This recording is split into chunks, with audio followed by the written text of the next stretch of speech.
Hi, my name is Dr. Raja Adnan Ahmed, and I am a psychiatrist. I work in UK, and with me this afternoon is Waqas Babar, who is a financial advisor and has his own company called Aga Wealth.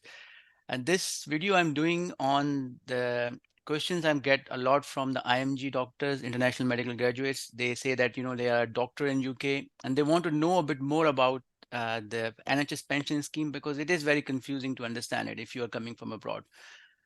And also, what are the financial planning that a doctor can do for the future? Because it is important that we are thinking about our future when we are young, when we are earning. We should have some investment, some schemes, so help us for the future. So I invited Waqas Babar to give us his view of how things can be done for doctors, and I think we'll start with the NHS pension first. So first of all, I'd like to thank Waqas for joining and giving the time. Thank you very much, Dr. Adnan, and I'd like to thank you back for inviting me and having me here today. And I think it's a really good opportunity to help and hopefully maybe even guide some of your followers and your listeners and your connections in the right way. So yeah, really look forward to having this conversation with you. Thank you. So I have written some questions already with me about the NHS pension because I think this is something very confusing. I think some people say that nobody knows how how it works basically, because whenever we try to get it an explanation from our senior doctors, they themselves are very confused as well. So we'll start with Absolutely. some question with common question about NHS pension. So what is NHS pension scheme and how does it work? Okay, that's a really good question. So, essentially, an NHS pension, like any pension, is there. It's designed to provide an income in retirement. That's the whole purpose of a pension. And NHS pensions, in particular, are designed with medical professionals and doctors who work with the NHS. To give them financial security, to provide them with an income. The idea is simple in the sense that as long as you work, you earn, and proportion of your earnings and benefits that you get from NHS goes to this pot somewhere that we never get to see, but money accumulates there. And at the end of your service, depending on how long you've worked with the NHS and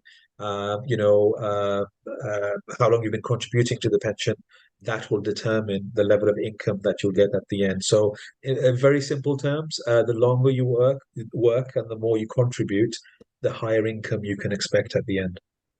So at the end, as you said, NHS pension means that we are giving amount of money to the pension pot, and some Yeah. is contributed by the NHS from on our behalf as well. And then the pot grows as we continue working. So at the end, we are Yes. expecting, what are we expecting, a lump sum, or are we expecting like a monthly payment? It can be one or the other, or it can be a combination of both. What will happen normally is that before you come to your official retirement age, the NHS pensions will start sort of writing out to you, and you'll get a load of literature, which will even make matters more confusing. But essentially, what they want to know is letting you know as to what your options are, as to how you can take the income. Um, Broadly speaking, you can take a proportion of your pension. And this applies to all pensions, not only NHS. You can take 25% Mm, of the value of your pot as a tax-free amount. mm. You can take that as a lump sum. You can take that as an income, and the remaining 75% you then can take as an income. Mm. And normally you do get options as to how you take that income, how frequently you take the income. But essentially, again, like you said earlier, the money is invested, and depending on you know what level of money is in the pot, that will determine how high or how low your income would be. Now, what makes the NHS pension different, the advantage that you and your colleagues have by being a part of this pension versus other pensions out there, which are non-NHS pensions, let's say, for example, is that it's essentially it's like a guaranteed income almost, whereas, for example, the pension I have, which is a non-NHS pension, I save money, and it depends on how my money grows. That will determine the level of income I will get. So there's that level of uncertainty around it. Whereas the advantage of the NHS pension is that because it's a public sector scheme, there is that level of certainty behind it. That's the difference. And another confusing thing is, when keep hearing that there are different pension schemes within NHS. Let's say people ask us, are you in a new pension schemes? Are you in an old pension scheme? What Yeah. are what are the different types of NHS pension schemes? So the ones that, again, broadly speaking, there's a 1998, no, sorry, 1995 version. There's a 2008 version. There's a 2015 version. Again, I use the language of version. They're just versions of the scheme where they'll make slight changes to the rules and the regulations of the scheme, and it all depends on when you join, when your service starts. Obviously, if you started 2015 onwards, you'll be part of the 2015 scheme. If you started with the NHS earlier, you'll be part of the earlier schemes. But essentially, these are just variants of the same scheme, and the dates are important because that's when they made changes to it. But the principle remains the same. You work with the NHS, money is put away for your retirement, and then depending on your level of service and how much you contributed, that's what you'll get at the end. And if I have to calculate my NHS pension benefits, how is there a way of doing that? Because that's again confusing, because I just keep paying and I don't know how to calculate what benefits I can Yeah. get. Okay. Well, the good thing is, Dr. Lang, you don't need to worry about doing the calculations. There's some clever people in the background who will do that for you. So you basically there's a couple of things you can do. There's a NHS pension calculator that you can have access to through the NHS website. You can put in your information there, and you can get some idea of what you can get. You also have the option of obviously contacting the NHS pension scheme, Mm. service department also by email or by phone. Um, and then the other thing is that you should, from time to time, get a benefit statement, pension benefit statement. I think it's called the reward scheme. Maybe I can check that. Whatever the name is, essentially, it's just a document that gives you a breakdown of what your current pension benefits are, and Mm. more importantly, gives you a forecast of what you can expect when you retire. So as the years are going along and your contributions in the scheme are increasing, Yeah. then the numbers should be increasing. And the other thing you've mentioned that there are some advantages on the schemes. I think you've already mentioned some of them. What are the key advantages in this scheme? One of the things you mentioned that this will guarantee you some outcome, income. Is there anything else which we think is Yeah. beneficial? In all honesty, I mean, pensions in general. So again, people that have come to the UK, one of the sort of areas to sort of educate yourself on, obviously outside of all the qualifications and examinations you have to have as a doctor, is understanding, how tax works in this country because it's very important. Yeah. So the good thing about a pension is that a pension is a very tax efficient vehicle to hold money in because it's got a lot of tax benefits attached to it.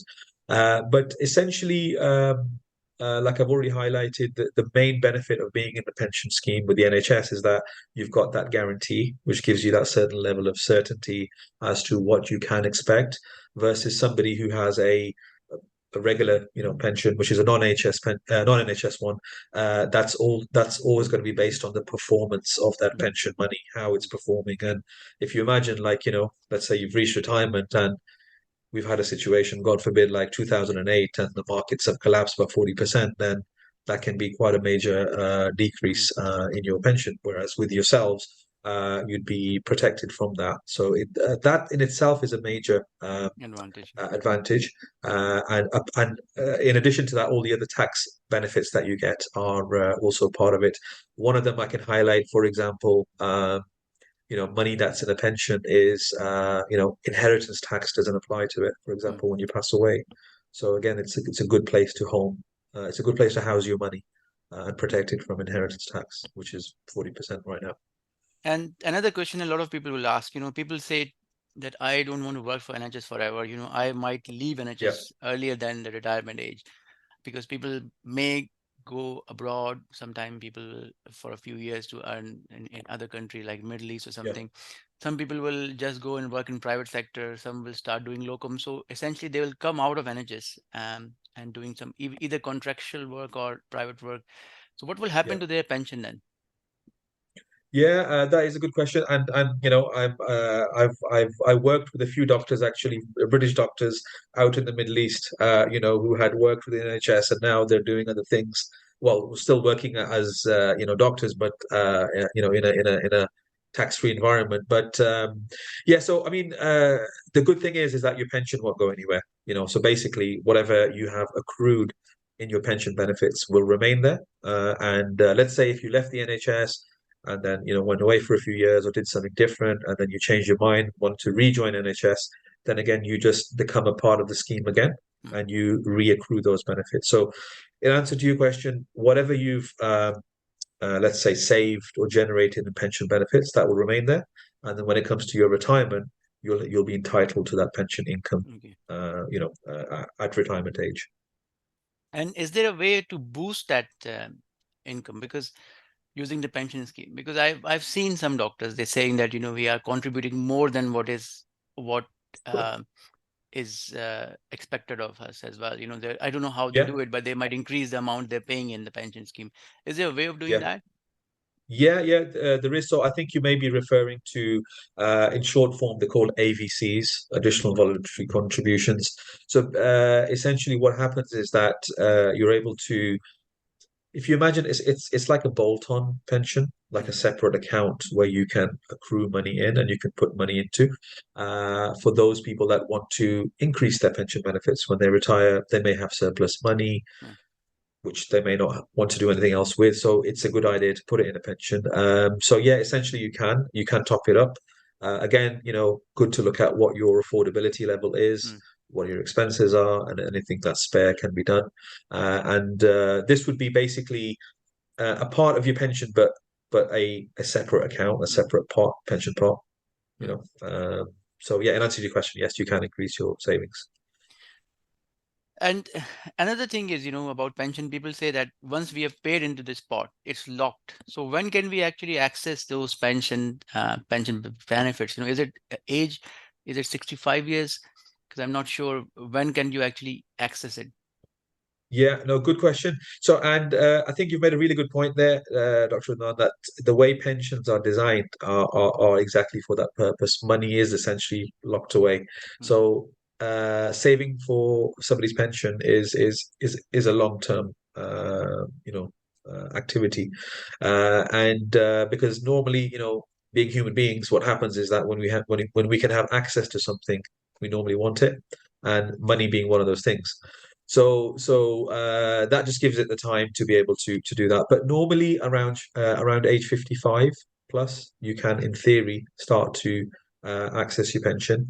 If God forbid somebody has any serious medical issues or health issues, then potentially they may be able to access it earlier, which is discretion of NHS. But obviously, we're talking serious health conditions, and obviously, it will be a proportionately a lower income. But in theory, if somebody needs access, they can have it. But normally, it's 55 plus. mm. Um, and NHS pension will come into the concept of overall financial planning of a doctor's future. Um, is how important is that in that financial planning, or is there other ways to save money more effectively? Yeah, absolutely. I think as anybody's financial planning, I mean, retirement planning and pensions is always normally a big part of it because if you think about it, whatever age somebody is able to retire or wants to retire, they've lived a certain amount and they've worked a certain amount, but the unknown is how much after that do we live? Is it another 5, 10, 30 years or whatever it is? Yeah. So, that pension really is designed to help you throughout that period and give you that income that you need. So it's really important to make sure that obviously, everybody is fully aware of, how this can help them. But overall, I would say the other thing to think about as part of financial planning is because pensions are longer term, and as you said, like you can't access the money. Yeah. There are ways where people can still save and do it tax efficiently, but also have access to money, which can run side by side with your retirement. I'll very quickly mention one other benefit for your viewers. So you have something called a pension allowance, which means that you can put a certain amount of money into a pension every year, uh, tax efficiently, which is what you and your colleagues will be doing. Yeah. But you also have something called an ISA allowance. Yeah. It's an individual savings account, and that's £20,000 a year. And by saving into an ISA account, if you use that allowance fully, there's no income tax on the growth of that money. There's no capital gains tax on the growth of that money. So it's a very tax efficient way to be able to plan for your future. And I think the third thing I'll highlight also, I think it's very important, advising professionals like doctors and other medical professionals is to think about income protection. Mm. I think that's really important. So, we know that, God forbid, if somebody, due to health reasons, couldn't come to work, or had a bad accident, whatever it was, the NHS will carry you to a certain point. So maybe the first 6 months or so, they'll give you, your full salary. Mm. They may halve it for the next 6 months. But then after 12 months onwards, God forbid, again, if you're in that unforeseen circumstances, what do you do then? How do you pay your bills? What does it mean for your family? How long can your savings Mm. carry you? So what we help people do is put together the necessary planning Mm. and the solutions in place to help them. So no matter how long you are sick or ill for, you have the financial means to be able to live your lifestyle and pay for your treatment. So those are the three main key areas, I'd say, from a planning perspective. And Mm. there's so many other things I can talk about, but I think they're the main ones to focus on. So do you have clients? What do you advise to doctors? Do they go and speak to a financial advisor like yourself to talk about their finances, to see how they can save money, how they can boost, how they can put money away for the future? Is that something you will advise? I think there's a saying. It's like going to a barber and asking them, "Do you need a haircut?" So obviously, I don't go to the barber very often, as you can see. But yeah, I mean, look, I think it's I've been advising clients now for over 20 years, and Mm. uh, the current times in which we live, if we look at the last few years, we live in unprecedented times. We've seen things happen that we probably didn't expect to happen in 100 years. Obviously, I don't want to keep going on about COVID, but that's one of them. Yeah. We look at the economical situation right now. So I think, yeah, it really highlights the importance Mm. to make sure that you have the right advice, you're doing the right things, you're being smart Yeah. in terms of, using the facilities that are available in the system. And I mean, there's a lot of things you can do yourself. I mean, I'm not saying here that obviously, you should only speak to a financial advisor by all means. But there's always that fine line between Mm. DIY and then getting professional advice. Yeah. And the benefit of professional advice is that it's in the hands of the professional. So you Yeah. outsource the risk to them. They're the ones who are responsible to give you the right advice. And it saves you a lot of time and it saves you a lot of hassle. Mm. So, but each to their own. How can somebody book an appointment with you? Because I know you have your own company. Yep. Is there option for them to book an appointment with you? And I understand you are based in Midlands. Correct. Yeah.